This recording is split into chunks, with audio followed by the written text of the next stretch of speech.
Assalamualaikum warahmatullahi wabarakatuh. Waalaikumsalam warahmatullahi wabarakatuh. Sahabatku, khususnya keluarga besar Persatuan Mubalik Batam dan DMI Sekota Batam.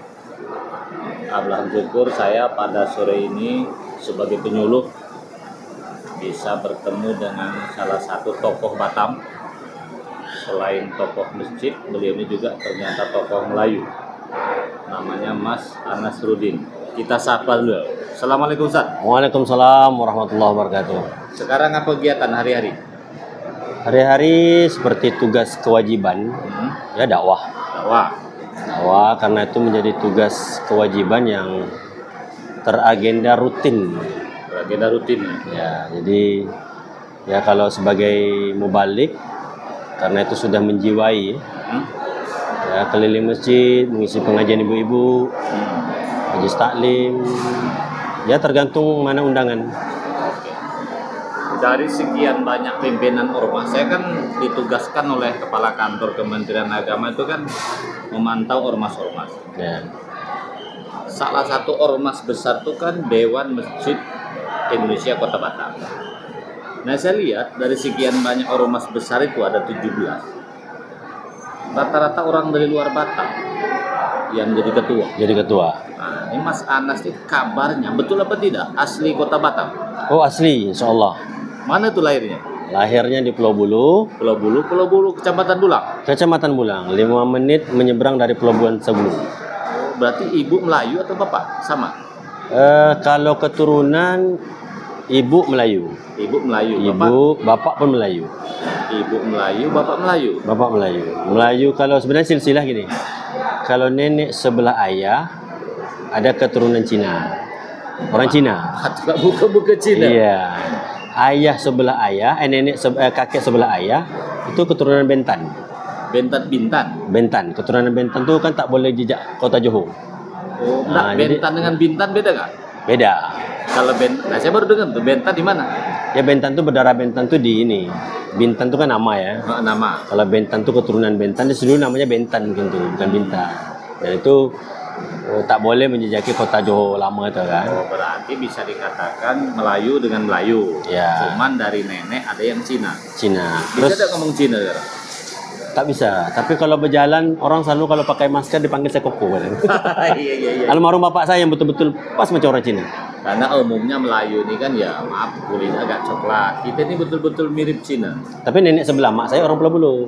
Oh, nenek asli. Mak Pulau Bulu. Ya. Oke. Tahun berapa lahir tuh? Tahun 1982. 1982. Sekarang 43. 43 sekarang. 43. Nikah tahun berapa dulu? Tahun 2018. 2018. Oh, baru ya? Oh, baru. Karena sekarang sudah berarti udah 7 tahun ya? 7 tahun. Ada berapa anak? 1. Istri alhamdulillah 1 karena belum habis lagi. Nah, masih cukup dia memenuhi semua kebutuhan. Saya dapat informasi walaupun kita Melayu asli S2 juga, betul? Insya Allah S2 di Malaysia. Katanya alumni IAIN juga. IAIN apa yang mana? UIN. Berarti SD-nya di mana dulu? SD kelas 5 kelas 1 sampai kelas 5 itu di Bulang. Kelas 6-nya tamatnya di Pekanbaru. Kelas 6 tamat Pekanbaru. Kampar tepatnya. Oh, Kampar. MTS-nya? Pondok pesantrennya 7 tahun di Kampar. 7 tahun Kampar. Oh, Aliyah berarti di Kampar? Aliyah di Kampar. 7 tahun itu langsung sanawiyah 4 tahun. Dulu sanawiyah kita 4 tahun. Aliyah 3 tahun. Karena dulu satunya di UIN Suska. Fakultas apa lu? Fakultas Syariah. Nikah-menikah orang itu. Itu aja. S2-nya di UTM, University Teknologi Malaysia. Kan saya lihat tidak, kalau orang luar Batam maaf berkualitas berpendidikan sampai pondok sekian tahun itu sudah nggak aneh. Betul. Tapi khusus putra Melayu Batam sampai di pondok pesantren 7 tahun setelah saya keliling itu jarang.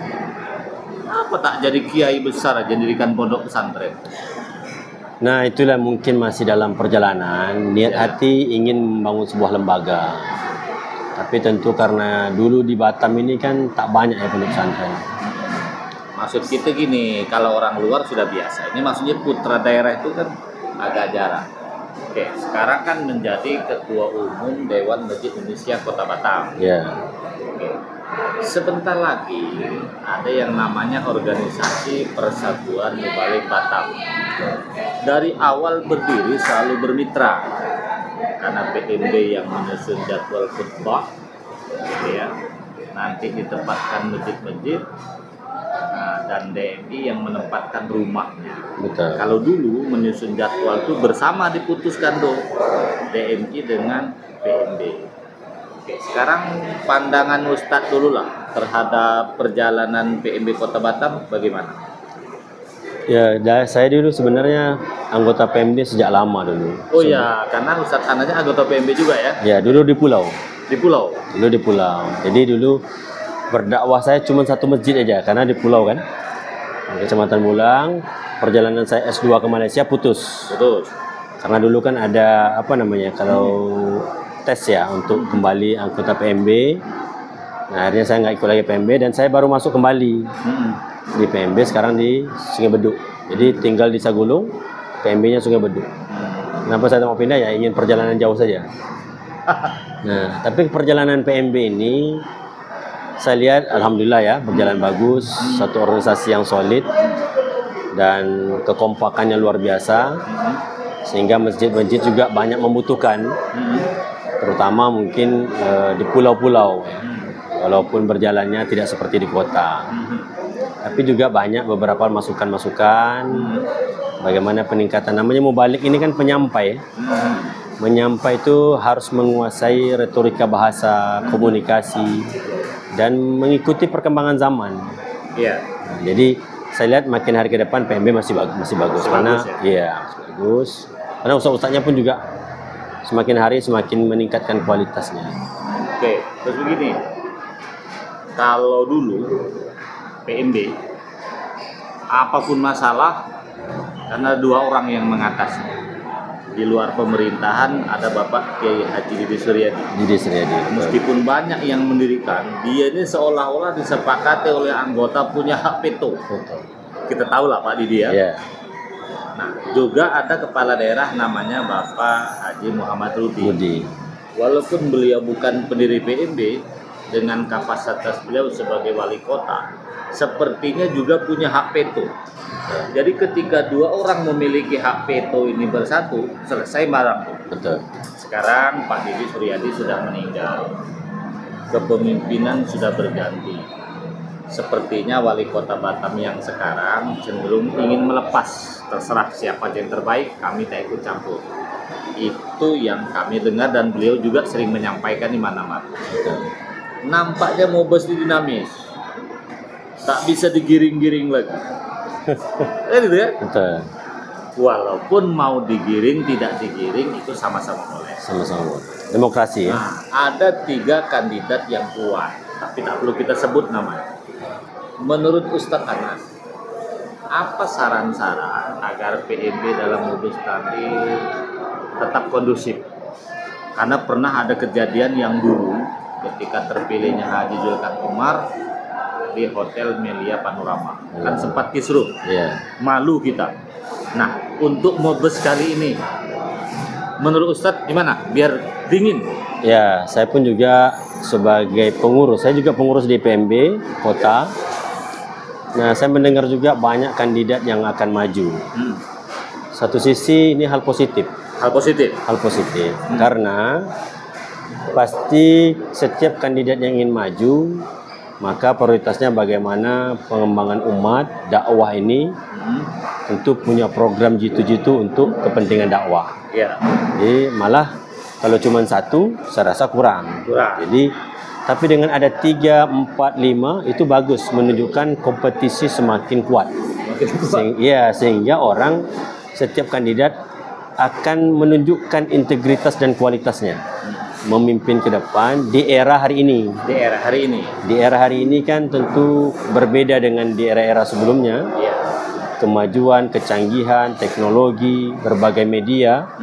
Nah, pemimpin hari ini yang menjadi PMB bukan hanya sekedar bisa menyampaikan hadis atau firman atau ayat Quran, tapi dia bagaimana bisa mengkolaborasi di era digital, komunikasi lintas. Karena apalagi di Batam ini kan kerukunan ya, menyangkut, sehingga perlu pemimpin yang bisa berpikir lebih luas. Jadi yang paling penting adalah tentu yang mencalon ini adalah orang-orang yang teruji secara keagamaannya, teruji keagamaan, keilmuannya, keilmuan, integritasnya. integritas, Nah, insya Allah mudah-mudahan bisa menjaga dalam kondusivitasnya dalam pemilihan PMB nanti. Oke. Kalau harus memilih, Ya, kan sejak Pak Ilham Umar periode kedua sampai hari ini itu tidak terjadi voting betul. karena bisa dikondisikan sebelum mubes. Itu tadi karena dua pemegang hak veto. Betul. Kalau Pak Wali Kota oke, Pak Didi oke, selesai. Betul. Cuman ketika dua orang itu berbeda, memang bisa voting, Bisa voting. gitu kan? Di bawah nih menuntut, kita kembali ke awal. Awal dulu semua bisa milih, bukan hanya ketua kecamatan kan? Semua anggota. Semua anggota yang serta mau bertemu. Tapi ada pihak-pihak tertentu, tak perlu kita sebut, sudahlah, biar ini jadi ditentukan ketua kecamatan saja. Menurut Ustadz Anas nih, biar nampak gairahnya mubes nih, Ya. apakah semua yang hadir berdasarkan ADRT itu ikut milih, apa lebih bagus ditentukan oleh perwakilan kecamatan? Pertama, menurut saran saya, tentu ketika di voting ataupun ada pemilihan calon yang lebih daripada satu atau diaklamasi, kedua-duanya baik. Kalau ada saingan juga baik, berarti persaingan yang sehat ini, apalagi ini kan dakwah ya. Iya, iya. Ya, dakwah. Jadi tentu kita ingin bagaimana pemilihan hari ini perlu ada kondusif lah. Kondusif. Jadi kalau ada calon-calon dalam pemilihan sebagai ketua ini kan simbol ini. Iya. Ketua Persatuan Mubalik Batam. Kalau ada yang menggunakan cara-cara yang tak baik, membuat kisruh, ya sebaiknya nggak usah ikut calon lah. Karena ini kan kepentingan untuk umat. Jadi kalau ada niat lain, Iya. selain ngurusi mubalik tadi, Maka perlu ada pertama niatnya dulu. niat dulu. Ya memang niat ini kan sepele ya. Tapi kalau niatnya adalah untuk bagaimana memajukan dakwah, pasti ada ke lapangan. Ya kalau pemilihan tadi sebaiknya kalau kita buka one man one vote ya, semua anggota bisa milih. Saya rasa cukup perwakilan kecamatan saja. Lebih bagus perwakilan. Ya, karena ini kan bukan ajang untuk mencari dunia. Iya, iya. Ini kan berdasarkan kita memilih pemimpin untuk menahodai dakwah ini. Iya, iya. Nah, maka saya rasa tidak seperti pemilihan yang lain, karena ini kan fokus kita dakwah. Dakwah. Ya, kalau dakwah sami'na wa ata'na cukup perwakilan. Yang penting tentu pemilihan ketua kecamatan atau perwakilan dari kecamatannya, tentu ini kan ustadz semua ini. Iya, iya, iya. Ustadz semua, jangan sampai ini menjadi ajang politik lah ya. Tapi kalau seperti tadi benar, ketika umara dan ulama itu bersatu, itu bagus. Ya. Karena ada sisi dakwah ini perlu hubungan baik dengan pemimpin. Tapi kalau ini berbeda, ya nggak ada masalah juga. Selama yang mengikuti itu hatinya bagus dan ikhlas, apalagi ini ustaz. Artinya menurut Ustadz Anas sebagai anggota PB, sebagai ketua DNI, juga sebagai putra daerah, prioritaskan kecamatan aja dulu. Iya. Artinya perwakilan. Perwakilan saja. Kalau misalnya kecamatan ada yang mengusulkan 8, sisanya beda, sudahlah ngalah saja yang lain. Betul. Lobby. Tapi andaikan tak ada yang mau ngalah, mekanisme ADRT kan boleh voting. Iya. Berarti tak masalah juga kan? Oh, nggak ada masalah. Ya kan saya bilang gini, sebenarnya perlu digarisbawahi ini bukan pemilihan untuk mengelola usaha, enggak. Iya. Ini kan mau balik. Nggak ada income yang perlu diperdebatkan. Ini kan urusan kita bagaimana umat ini perlu pencerahan daripada ustadz. Nah, yang kita butuhkan bagaimana pemimpin ini bisa mengelola sumber SDM atau sumber daya manusia ustadz ini diberdayakan untuk kemajuan umat. Itu saja. Itu saja. Jadi kalau ada yang pemilihan PMB ini dibawa ke ranah-ranah politik ya, selagi politik itu untuk kepentingan, bukan kita saling menjatuhkan. Nah ini kan dipertanyakan keustatannya. Ini dakwahnya kemana? Iya. Ya kan itu. Sampai sakit hati, berdebat, memusuhi. Nah ini umat akan lihat. Masa pemimpinnya begini? Kenapa saya tanya? Ya. Karena pernah sejarah membuktikan dulu. Oh, gitu kan? gitu ya? Iya, iya. Iyalah, kita cerita ini kan pernah ada bukti. Oke, berarti itu beliau. Oke, menurut Ustadz Anas lah, Ya. kalau Ketua Umum PMB sekarang Mas Suyono masih layak nggak dipertahankan? Subjektif nih pertanyaan. Ya. Pertama melihat kinerja ya. Selama saya jadi kepengurusan, beliau cukup aktif ya. Cukup aktif. Pertama ada pertemuan rutin dengan kecamatan. Ini menandakan komunikasi antara pengurus kota dan kecamatan terjalin dengan baik. Yang kedua, terjadwal bagaimana PMB ini punya kegiatan yang tetap bagus. Nah, jadi untuk layak pasti layak. Sangat layak karena sampai hari ini kepemimpinan beliau aman-aman saja. Aman-aman. Baik. Iya. Cuman kan kalau ada persaingan ya wajar. Artinya kalau pribadi beliau layak. Layak. Cuman terpilih atau tidak terpilih kan tergantung peserta. Iya. Musyawirin. Oke. Atau yang kedua, Mas Anas ingin niat maju juga tak? Sebenarnya mungkin setiap orang ingin ya kalau mengelola menjadi ketua. Tapi khusus saya termasuk orang yang tidak ingin punya jabatan yang banyak dalam sebuah organisasi yang sama. Misalnya sama maksudnya kalau ada bidang keagamaan cukup satu saja. Oke. Kebetulan saya fokus di DMI, ya kan dakwah juga. Iya. Jadi ada juga peringatan kawan-kawan. Saya lihat yang nak maju ini ada juga yang sudah megang ormas, nak maju juga. Itu kalau kita teringat kisah Nabi ketika Isra Mi'raj, Jibril itu menunjukkan ada orang ditimpa satu beban, lalu ditimpa lagi satu beban, lalu ditanya, itu kenapa Jibril? Kata Jibril, itu orang yang diberikan amanah diambil lagi, diberikan amanah diambil, padahal amanah yang diberikan belum diselesaikan. Oh, jadi berarti orang kalau terlalu banyak organisasi yang sama, memang susah menjalankan atau gimana? Ya pertama susah, yang kedua pertanggungjawabannya berat, karena setiap orang akan diminta pertanggungjawaban. Selain sulit menjalankan program, pertanggungjawaban daripada Allah juga berat. Ya, juga berat. Kan kita ini golongan ustadz kan? Iya. Jadi ceritanya harus pertanggungjawaban akhirat ini. Oke, terakhir Ustadz. Ya. Selama ini kan dikenal PMB ini hanya melaksanakan jadwal khutbah Jumat. Betul. Yang atas nama organisasi ya. Kalau banyak yang lain kan pribadinya. Menurut Mas Anas nih, selaku ketua DMI, ada nggak ke depan itu apa yang cocok, program mendesak selain sekedar nyusul jadwal khutbah Jumat? Silakan. Baik.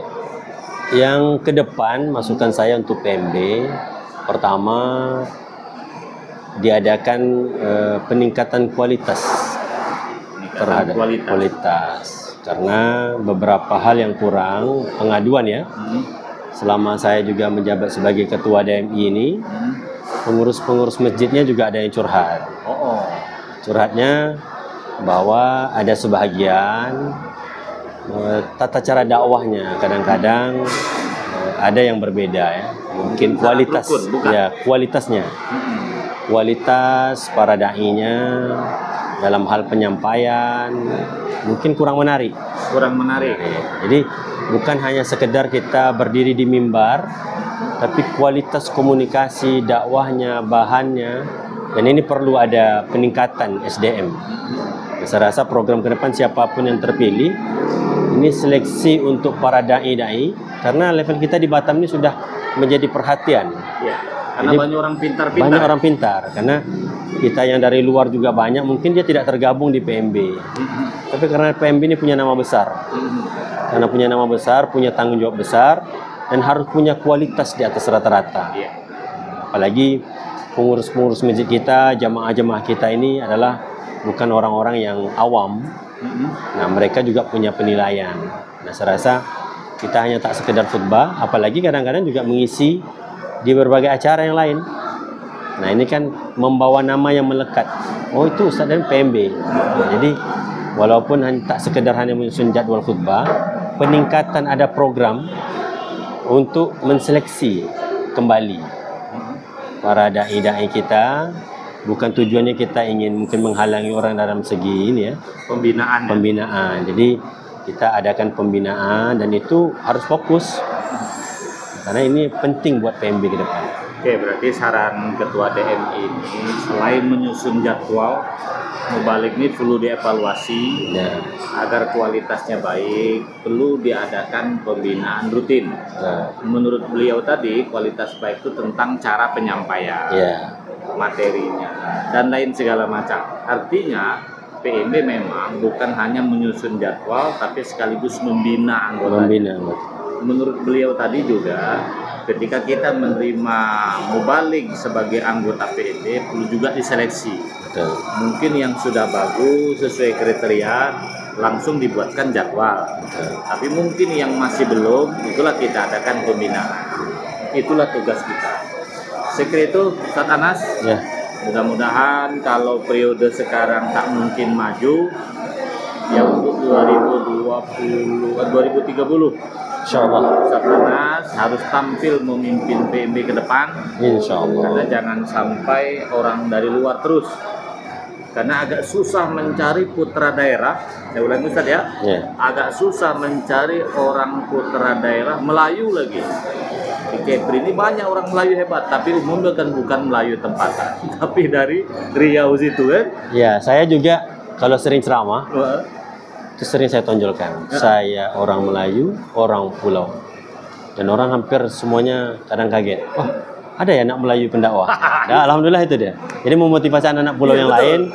Ayo, semua punya skill kemampuan. Ya, tonjolkan kita sebagai anak Melayu mengisi kemajuan Kota Batam. Jangan sampai kita tertinggal.